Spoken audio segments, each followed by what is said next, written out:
Porque você lida com as duas coisas, você lida com a empresa, com os interesses da empresa, e você lida com os interesses do empregado. Então você precisa estar nesse meio termo, falando o que é melhor para a empresa e o que é melhor para o empregado e como que eu faço essa junção. Então o RH tem que ter muito esse olhar. Quando você trabalha numa empresa, eu trabalho numa empresa, você trabalha naquele mundo, muito a comunidade em volta, né? Ou a comunidade, a família daqueles empregados. E quando você está na BRH, você trabalha para o mercado todo. Eu sou uma pessoa que gosta de entender o todo. Então, para você trabalhar numa área de recursos humanos, você precisa entender o todo. Então, eu não olho só para o meu mundo. Por que está acontecendo isso? Como é que está o mercado? Como é que está essa empresa? A comunidade que está em volta? Então, eu procuro entender sempre procurei entender o contexto da história. Se você está feliz, né, uma pessoa feliz, eu acho que depois você vai estar feliz no trabalho também, você vai conseguir fazer diferente, você vai ganhar dinheiro, você vai melhorar. Eu sempre digo para os jovens querem escolher uma profissão para ganhar dinheiro. Eu falo assim, escolha uma coisa que você gosta, porque se você gosta, você vai ganhar dinheiro.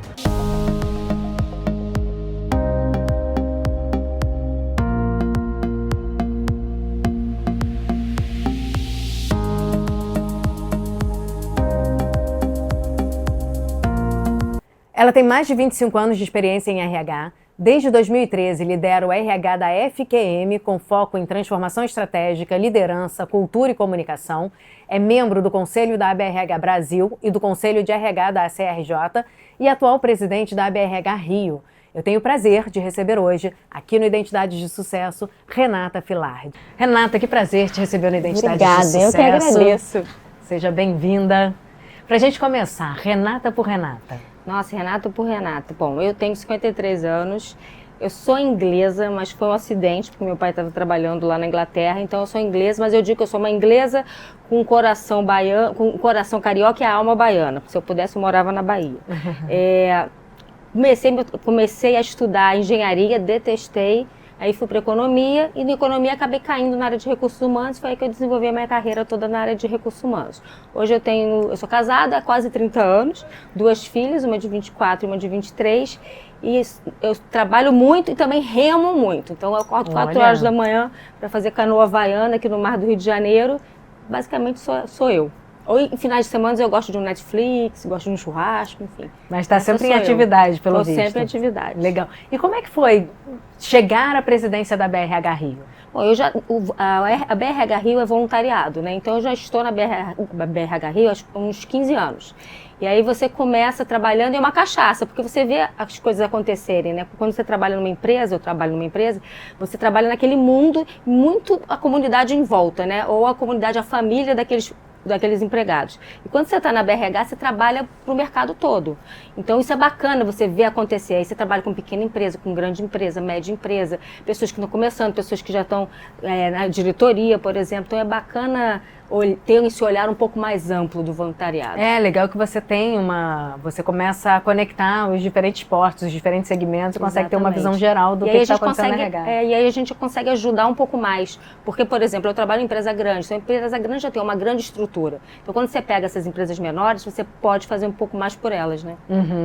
E o RH também tem uma essência do RH, que pode ser aplicada em empresas de diferentes portes. Não, o RH é igual para todo mundo, só muda as empresas, né? Então eu acho que você lidar com as pessoas, você está lidando com o ser humano, então não muda muito de empresa para empresa. O RH basicamente faz isso, né? Quais são os pilares do RH para você? Bom, o RH, ele tem a transparência, eu acho que você tem que ser transparência, tem que ter muito protagonismo, porque você lida com as duas coisas, você lida com a empresa, com os interesses da empresa, e você lida com os interesses do empregado. Então você precisa estar nesse meio termo, falando o que é melhor para a empresa e o que é melhor para o empregado e como que eu faço essa junção. Então o RH tem que ter muito esse olhar. E o RH ele tem que ter um olhar de cliente.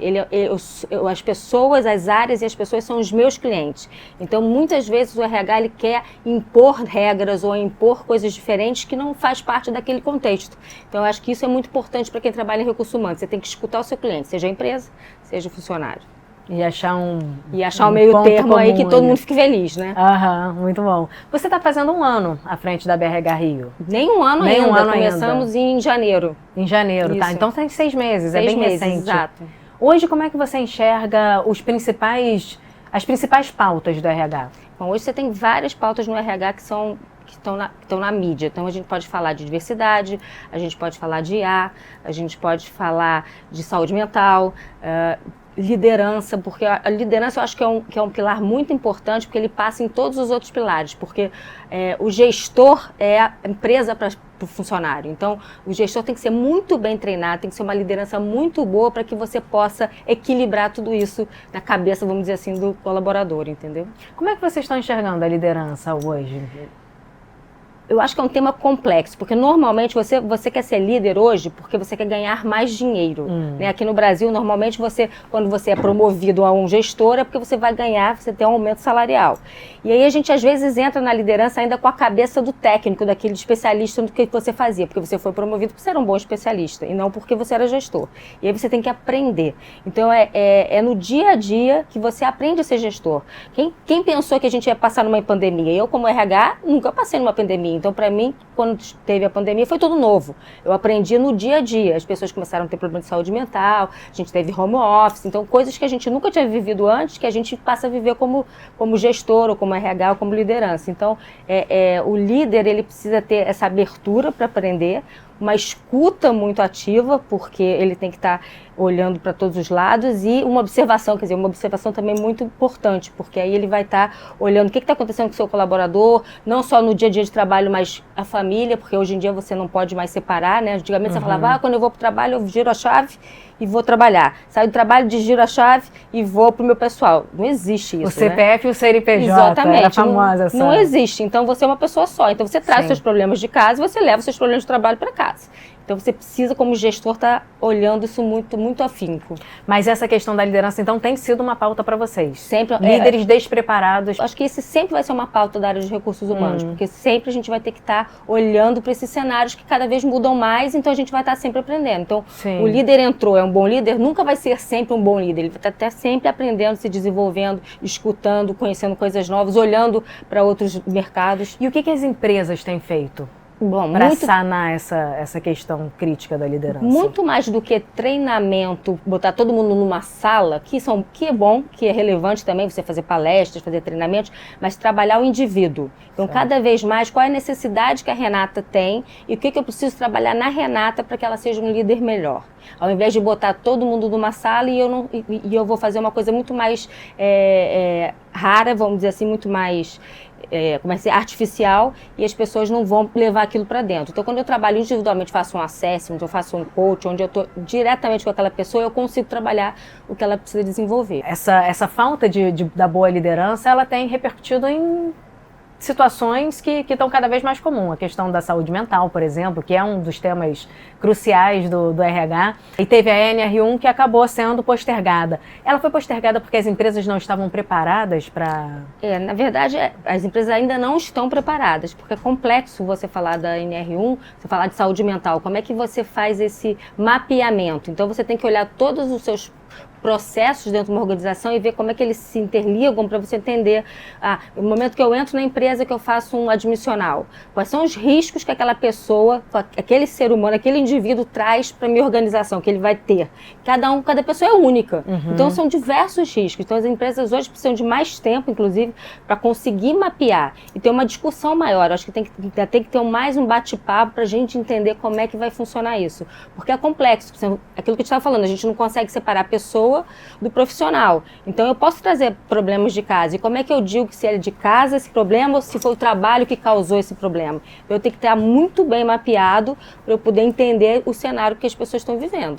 Nesse contexto, qual é o papel da BRH, por exemplo, junto às empresas? Muito do conhecimento, primeiro de conversar com o governo, fazer essa ponte, discutir as pautas que são importantes e trabalhar o que as empresas estão fazendo, qual é o melhor benchmark. Então, botar as empresas juntas e tentar trazer um canal diferente para cada uma, porque cada uma é de uma forma. Mas o conhecimento eu acho que é o ponto mais importante, principalmente para as empresas menores, que não têm uma estrutura muito grande. Como é que elas fazem? Uma empresa maior já tem diversos processos. Será que esses processos se falam? Porque quando você fala de saúde mental, você tem que estar com tudo interligado. Então, é muito conhecimento que a BRH traz. Entendi. E você acredita que esse um ano vai dar tempo das empresas se organizarem? Eu acho que vai amadurecer, porque a gente não pensava nesse assunto. Então, agora a gente está pensando no assunto. Então, isso já faz uma diferença, porque já entra na pauta. Se a gente não tocasse nesse assunto, a gente não estaria nem pensando uma maneira de melhorar. Então, acho que faz muito sentido prolongar, porque aí a gente consegue se estruturar melhor. O RH ele é movido a pautas. É movido a pautas. Sempre tem um assunto. Sempre tem um assunto. Isso. São vários, aliás, vários assuntos também, são várias abas abertas. Uma das abas é a aba da diversidade, que é uma aba que já vem, ela também não é tão antiga, mas ela vem ganhando força ao longo do tempo e cada hora se abre uma nova abinha no tema diversidade. Hoje, como é que vocês estão lidando com a diversidade? Como as empresas estão encarando a diversidade? Teve a questão a mudança de governo dos Estados Unidos, de certa forma, tudo que se faz lá acaba reverberando para o mundo todo. Como é que hoje está sendo tratada a diversidade nas empresas brasileiras? Bom, a gente tem ainda estimulado bastante, mesmo que a gente tenha visto a desaceleração nos Estados Unidos, algumas empresas até tiraram seus programas de diversidade, a gente ainda estimula muito. Mas eu acho que a gente tem que ter cuidado também, porque não adianta eu olhar só para um pilar, seja o etarismo, seja a raça, seja o gênero, enfim. A gente tem que olhar de uma forma geral, porque o que é importante? É importante que você tenha pessoas diferentes dentro da organização para que você tenha inovação, porque a inovação só vem se tem pensamentos diferentes. Se todo mundo é igual, a gente vai continuar fazendo as mesmas coisas iguais. E o mundo está tão corrido que a gente precisa cada vez mais acelerar as inovações. Então, quanto mais diverso for o seu público, melhor. E as empresas estão começando a entender isso. Você olha muito para as empresas de varejo, elas estão mais à frente. Por quê? Porque o cliente delas são todas as pessoas. Então, elas hoje já estão um passo à frente, por exemplo, de empresas mais conservadoras. Mas acho que aos poucos todo mundo vai entrando um pouco mais nesse clima, entendendo a importância da gente ter pessoas diferentes para que a gente possa continuar perpetuando as empresas por mais tempo. O varejo precisa gerar conexão. Exatamente. Mas como é que estão sendo trabalhadas as pautas? Por exemplo, mulheres estão avançando na liderança? Pretos estão avançando em cargos? Porque tem a etapa de acesso ao mercado de trabalho e tem a etapa de ascensão, de programa de plano de carreira. Como é que está essa questão da ascensão dessas minorias dentro das empresas? Por enquanto eu vejo as empresas trabalhando muito mais a pauta do acesso. Certo. Então hoje eu tenho muito, eu não vou olhar para a experiência da Renata, mas eu vou dar oportunidade para que ela cresça e eu vou treinar a Renata dentro da minha organização. E eu acho que o próximo passo é exatamente esse. E agora? A pessoa entrou, como é que eu desenvolvo ela para outras possibilidades? Então, acho que isso é um pouco mais à frente. As empresas ainda estão mais presas ainda ao acesso das pessoas dentro da organização. Uhum. Mas é importante falar sobre a liderança. É extremamente importante, porque a gente falou tanto de liderança aqui, que a gente precisa treinar, desenvolver, então a gente precisa fazer isso com todos os funcionários. Então, é importante a gente fazer esse trabalho. Uhum. Tem uma das diversidades que você entende que é que está num ponto mais alto hoje em dia? A gente está falando muito de raça, mas eu vejo muito etarismo também. Uhum. Essa pauta tem crescido bastante, porque por causa da maturidade, né? Hoje em dia a gente fala muito da geração Z, que a geração Z não quer nada com nada, que eu não acho que seja isso. Ela é diferente porque ela tem um propósito, e aí ela não vai ficar trabalhando 20 anos no mesmo lugar porque ela... só para ganhar dinheiro, ela vai trabalhar porque ela tem um propósito e quer, senão ela sai. E diferente da nossa geração, da minha geração, que a gente trabalhava até 10 horas da noite, 11 horas da noite, isso era ótimo. Que não é verdade, gente. Não é ótimo ficar até 11 horas da noite, não é saudável. Óbvio. Então a gente tem que ter esse equilíbrio. E o etarismo é bom porque traz a maturidade daquela pessoa que já passou por todas essas experiências, conhece bem o mercado. Então isso é importante. E a gente, enquanto empresa, meio que acabava com isso. Quando você chega lá aos 60, 65... tem que sair. E não significa que você com 65 anos, você pode estar na sua plenitude. Às vezes eu vejo pessoas com mais energia com 70 anos do que uma pessoa de 20. Então não é a idade, é a pessoa, o potencial que a pessoa tem para se desenvolver. Então eu acho que o etarismo é uma coisa bacana de se trabalhar, porque você está pegando aí as 5 gerações, quase todas que a gente tem, né? É verdade, é verdade. Você tocou num ponto super interessante, que é a questão da geração Z, que tem sido uma crise quase nos RHs. Exato. Porque, justamente por causa dos anseios diferenciados, eles pleiteiam condições que são completamente diferentes do que o mercado estava acostumado a fazer, e que, eu gostei que você falou que não está errado. Eu falo muito isso para as pessoas, eu falo, não está errado. É só uma quebra de paradigma. Era assim até agora, só Exato. que os valores mudaram. Só que as empresas não estão conseguindo, principalmente empresas que têm diferentes gerações trabalhando num mesmo local. Como? Aí a Renata, como presidente da BRH Rio, Quais são as práticas que as empresas podem começar a implementar para absorver essa mão de obra de uma maneira mais abraçando elas dentro do contexto empresarial? Primeiro, acho que a gente tem que entender que é diferente essa geração, que ela tem anseios diferentes da nossa. Então, isso já faz uma diferença quando a gente pensa nisso. Botar para conversar, eu acho que a conversa é muito importante, porque aí quando você conversa com alguém interessante mais jovem, você fala, nossa, essa pessoa é interessante, ela está falando uma coisa que realmente faz sentido. Então, fazer rodas de conversa é importante, fazer job rotation, pegar uma pessoa e botar numa outra área, fazer mentoria reversa, que é uma pessoa jovem fazendo a mentoria numa pessoa mais velha. Então, você tem diversos processos que você pode implementar que funcionam super bem. Porque às vezes as pessoas mais jovens olham de um lado que eu nunca olhei, não percebo. Eu tenho 2 filhas de 24, 23 anos que são melhores do que eu, porque elas falam umas coisas e falam, gente, eu nunca pensei nisso, bacana. Então, me abrem os outros horizontes, né? Então, acho que é muito essa troca entre gerações. E aí o papel do gestor é fundamental, porque ele vai ter que ter uma equipe onde ele coloque todas as gerações, que é importante, mas que ele tem que fazer esse papel da conexão entre as pessoas. E esses anseios da geração Z já estão impactando nos benefícios, por exemplo? Empresas já têm adequado seus benefícios para outros interesses, que não só o vale transporte, vale refeição. Aqui no Brasil é um pouco mais difícil, porque a gente tem um pouco da legislação mais travada. Então, a gente não consegue ainda trabalhar tanto os benefícios flexíveis, que seria excelente. Porque como o que, por exemplo? Por exemplo, previdência privada. Tá. Uma pessoa de 20 anos, ela não pensa na previdência. Uma de 40 já pensa na previdência. Sim. Plano de saúde. Então, a gente poderia trabalhar cestas diferentes de benefícios, que seria excelente para cada situação.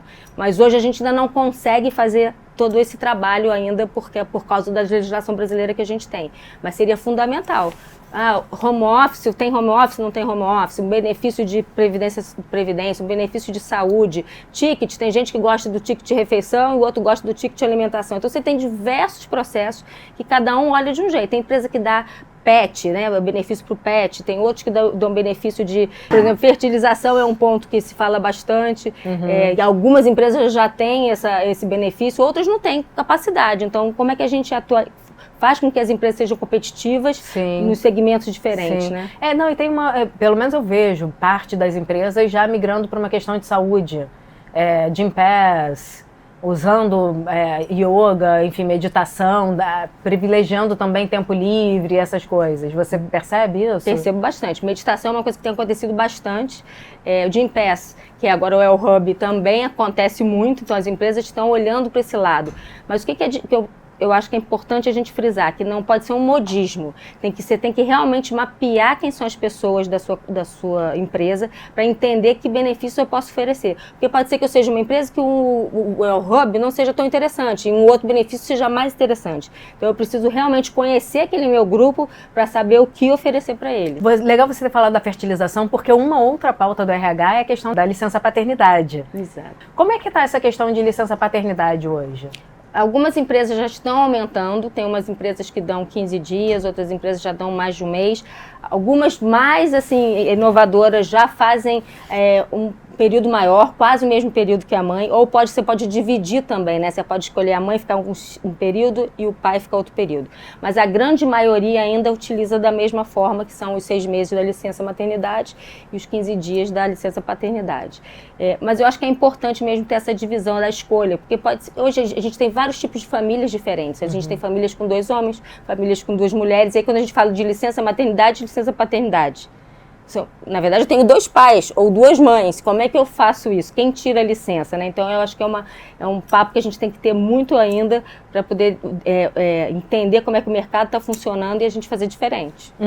Mas na relação mulheres e homens, por exemplo, você disse da licença paternidade / maternidade conjunta. Metade fica com um, metade fica com outro. Mas são pessoas que trabalham em empresas diferentes.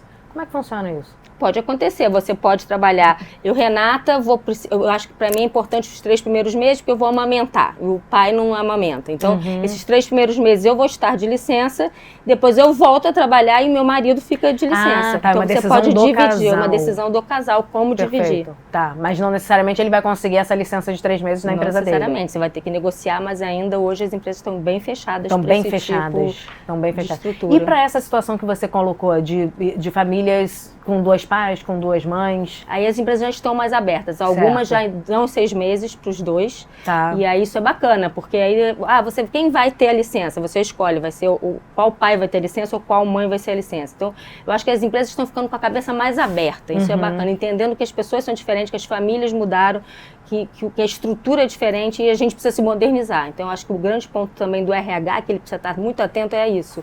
O cliente dele, que são os funcionários, como é que isso funciona, né? Como são as estruturas, né? Sim. E em termos de liderança feminina, a gente falou aqui das ascensões. As mulheres, elas vêm ascendendo e colocando, imprimindo ali uma personalidade feminina nas lideranças. Mas a gente sabe que tem muitos desafios ainda, enfim, se a gente colocar em termos percentuais, o percentual de mulheres líderes ainda é muito pequeno. E é muito comum a gente atribuir isso também à questão da licença maternidade. Até que ponto você acha que hoje a licença maternidade ainda impacta negativamente na ascensão dessas mulheres? Eu acho que ainda impacta, a gente ainda tem aqueles vieses inconscientes que, a moça... eu não vou contratar uma pessoa de 20 anos, 25, porque ela está no período fértil e ela daqui a pouco vai ficar grávida. Isso acontece ainda? Isso acontece ainda. Então, eu acho que o papel, inclusive, do RH é exatamente trabalhar isso. Não. Eu quero uma pessoa que vai fazer viagem. Não vou contratar uma mulher porque mulher tem casa, tem que tomar conta da casa e ela não pode viajar. Por quê? Então, a gente entender esses papéis e trabalhar com esses líderes, porque eu acho que só trabalhando a cabeça deles é que a gente vai ter uma mudança. Mas já mudou bastante e as mulheres estão dominando. É impressionante, os processos seletivos que a gente vê são 10 candidatos, 8 são mulheres, 2 são homens, e as mulheres conhecem a empresa, sabem o que vão falar, falam de estratégia, e os homens ficam quietinhos. Então, assim, as mulheres hoje realmente estão fazendo uma diferença no mercado de trabalho. Não, e legal você ter colocado isso, porque talvez a barreira esteja em perguntar para essa mulher: você pretende ter filhos? Quais são os seus anseios? Você prefere viajar ou não viajar? Colocar para que ela decida o que vai ser da vida dela. Eu até brincava. E não alguém supor para ela que só porque ela tem 20 e poucos anos... Eu dou um exemplo, quando eu era novinha, que tive filho, falei assim, eu adoro viajar, porque eu vou dormir sozinha numa cama, tranquila, a noite inteira. Então, assim, podem me colocar para viajar, brincando, né? Então, é exatamente isso, é você perguntar para a pessoa o que ela quer. E se realmente vai funcionar. É mesmo que você pensar alguém que mora longe. Essa pessoa não vou contratar porque ele mora longe e vai chegar todo dia atrasado. Às vezes chega atrasado a pessoa que mora do lado da empresa, porque está tão acostumada, faz tudo muito em cima da hora, e a pessoa que mora longe sai às 5 horas da manhã, pega toda a condução e chega no horário. Então, você precisa conhecer as pessoas. Verdade. Tem uma outra pauta também que vocês têm defendido muito lá na BRH, que é a questão da raça. Sim. Vocês têm um programa chamado Crescer Sem Barreiras. Exato. Estão apoiando um outro evento. O Impacto das Pretas. Impacto das Pretas.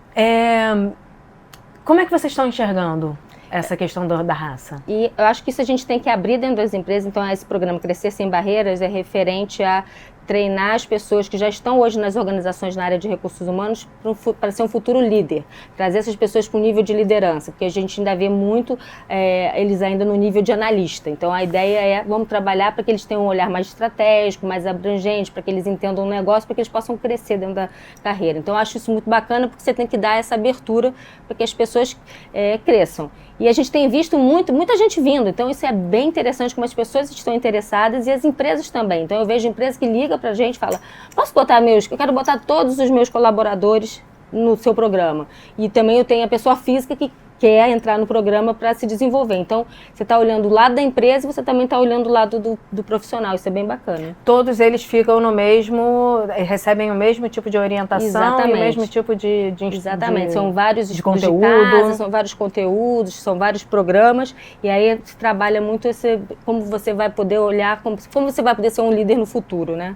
Vocês já estão vendo resultados? A gente vai para a 4ª turma e sim, a gente já está vendo bastante resultado. Vários já foram promovidos, vários já estão em cargos de liderança e até mesmo eles estão... Quando você faz um trabalho assim de desenvolvimento, a pessoa pode nem estar ainda no outro cargo, mas ela se desenvolve lateralmente, né? Ela tem um olhar mais estratégico, conhece a empresa de uma forma mais abrangente, então acho que isso faz uma diferença. Quando as pessoas falam muito de, o que é talento para você? Para mim, talento é aquela pessoa que não fica olhando só para o seu mundo, é aquela pessoa que olha para o entorno, então ela vai ter conexões com as outras áreas, vai saber quem é que vai ajudar ela, vai saber que todas as áreas se conectam entre si, que o resultado não é o resultado da área dela, é o resultado do negócio todo. Então, isso faz uma diferença. Sim. No caso do Pacto das Pretas, vocês estão apoiando. Isso, a gente apoia, vai acontecer agora no mês de julho, e a gente tem alguns diretores da BRH que vão estar participando do projeto, e a gente apoia, enfim, como outros projetos que a gente também está sempre junto. Tem mais projetos da BRH também que são super interessantes. O Prêmio Ser Humano acontece agora em outubro. Esse é muito bacana, porque são cases de empresas ou estudos cases de alunos sobre doutorado ou na própria graduação, e cases de empresas sobre as melhores práticas de gestão de pessoas. E aí você envolve tudo: diversidade, inteligência artificial, liderança. Então, qualquer tema pode entrar para o Prêmio Ser Humano, mas sempre focado na parte de gestão de pessoas. Mas aí como é que vocês fazem a seleção desses? As empresas enviam os cases delas? As empresas se inscrevem, tem todo um regulamento, e aí existe uma votação com várias pessoas do mercado, de empresas diferentes, mercados diferentes, e aí a gente tem uma premiação onde as empresas que forem finalistas, elas são reconhecidas nesse dia, um super jantar. Legal. É muito bacana, e a gente vê muitos cases super interessantes. E aí depois a gente faz um livro, a gente já tem vários livros sobre os melhores cases do ano, e as pessoas compram para poder ter vários exemplos, né? É benchmark bem bacana. Bem bacana. E eu acho interessante vocês trazerem, eu estou vendo que vocês sempre trazem o olhar do profissional e o olhar da empresa, o olhar do profissional e o olhar da empresa. Tem sempre ou normalmente tem essa equação para vocês? É importante, é que nem casamento, né? Os dois têm que estar em sintonia. Então a gente tem que estar olhando sempre os dois lados. O que equilibra isso, né? Porque às vezes o funcionário está com um olhar completamente diferente da empresa. Um está vindo para cá, o outro está vindo para cá. Então como é que a gente une os dois para que eles cheguem no resultado final? Então assim, como é que eu, enquanto funcionário, vou estar bem, vou estar despreocupado, vou ter uma saúde mental boa para trabalhar, e como é que eu vou chegar nos resultados e vou ser mais produtivo para trazer resultado para a empresa? Ótimo, ótimo. E tudo isso acaba sendo consolidado no Congresso ABRH Rio. O Congresso é ótimo, porque lá você vai conhecer todos os temas de recursos humanos que estão acontecendo, todos os temas de gestão de pessoas, e muitos cases práticos. As empresas vão apresentar seus cases, então isso é muito bacana. Então você tem toda a parte de metodologia, então você tem professores, enfim, palestrantes, a parte toda de metodologia, mas você também tem a praticidade, como é que isso a gente implementa no dia a dia na empresa. Então é bem bacana. E legal que o público de RH é um público muito fiel. Eu vejo o público de RH o tempo inteiro se movimentando para estar junto em eventos, para aprender mais. É um público muito ativo. Exatamente. Em termos de conteúdo, de absorção de a gente tem que ter muita conexão com outras empresas. O que vocês estão fazendo? O que é bacana? Porque tudo bem que a minha empresa é diferente, mas como é que eu posso adaptar para o meu cenário? Então essa troca é muito importante, porque às vezes você tem os insights quando você vê um case de uma outra empresa. Então a RH é uma área que precisa estar sempre fazendo essas conexões. E aí o profissional de RH, normalmente ele é uma pessoa de humanas, né? Então que já tem essa parte de relacionamento. Normalmente é uma pessoa que tem essa parte de relacionamento, a preocupação com o ser humano. Então ele já é uma pessoa que gosta disso, né? Tem a parte de relacionamento bem mais elevada do que outros profissionais. Então isso também ajuda a ser uma área mais animada. É verdade. Mas e aí, como é que está a questão da IA entrando nessa... Porque é muito humano, e a relação é humano para humano. E há alguns anos entrou a IA aí nesse processo, e cada vez mais está sendo implementada, pelo menos nos processos seletivos. E em tudo. Eu acho que a IA ela veio basicamente para estruturar informação. Então a IA a gente vai ajudar cada profissional, vai dar tempo para os profissionais, porque hoje a gente perde muito tempo, seja analisando 100 currículos para uma vaga. Então a IA faz isso em 2 minutos. Então isso vai fazer com que o profissional tenha mais tempo para trabalhar no que realmente importa, que é como que eu me preparo para realmente fazer uma entrevista, quem são as pessoas que eu realmente preciso contratar e entender qual é o perfil que eu preciso. Então vai deixar, as pessoas vão se tornar mais estratégicas, elas têm que ter mais conhecimento daquele trabalho que elas fazem para atuar. E aí tudo que for burocrático, que você não precisa mais perder esse tempo, tudo isso a IA vai fazer. Então eu acho que é muito bom, as pessoas não precisam ter medo, mas as pessoas precisam se atualizar. Porque se você é uma pessoa que só faz o burocrata, você não vai conseguir ficar no mercado. Então você tem que se desenvolver também para entender o negócio. Mas a penetração nas empresas, o uso já está massificado, está em início? Como é que você vê o mercado brasileiro? Eu acho que ainda está em início, quer dizer, todo mundo as empresas falam muito, mas elas ainda não sabem como usar, principalmente quando a gente fala de segurança. Porque, por exemplo, quando a gente fala do chat GPT ou de qualquer outro chat, as empresas, algumas já têm os seus próprios, e aí você coloca todas as informações ali.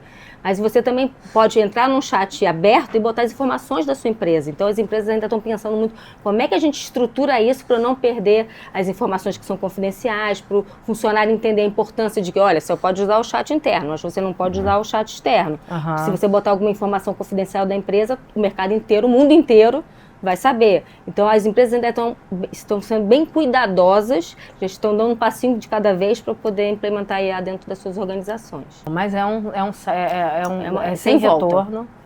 E vai ser excelente, porque vai ajudar a gente bastante a ser muito mais produtivo. Sim, certamente. Renata, das suas características pessoais, quais são as características que você entende que te acompanharam e te levaram até a alcançar todos os passos que você teve aí na sua jornada? Bom, primeiro porque eu gosto de ajudar as pessoas. Então, assim, desde jovem eu sempre prestei muita atenção nas pessoas e sempre gostei de ajudar as pessoas a irem para o caminho certo. Então, às vezes as pessoas estavam meio, eu não sei se sirvo para isso, sirvo para aquilo. Não, vou te ajudar aqui, você vai para o caminho e depois você vai. Então, uma pessoa de RH faz muito isso. Então, acho que isso é uma coisa bacana.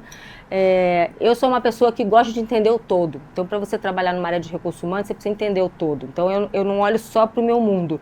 Por que está acontecendo isso? Como é que está o mercado? Como é que está essa empresa? A comunidade que está em volta? Então, eu procuro entender sempre procurei entender o contexto da história. Eu acho que isso são pontos que são interessantes. E sempre correr atrás do que eu quis. O propósito que sempre foi esse meio de desenvolver as pessoas e aí cair com uma luva na área de recursos humanos. Acho que basicamente isso. Entendo.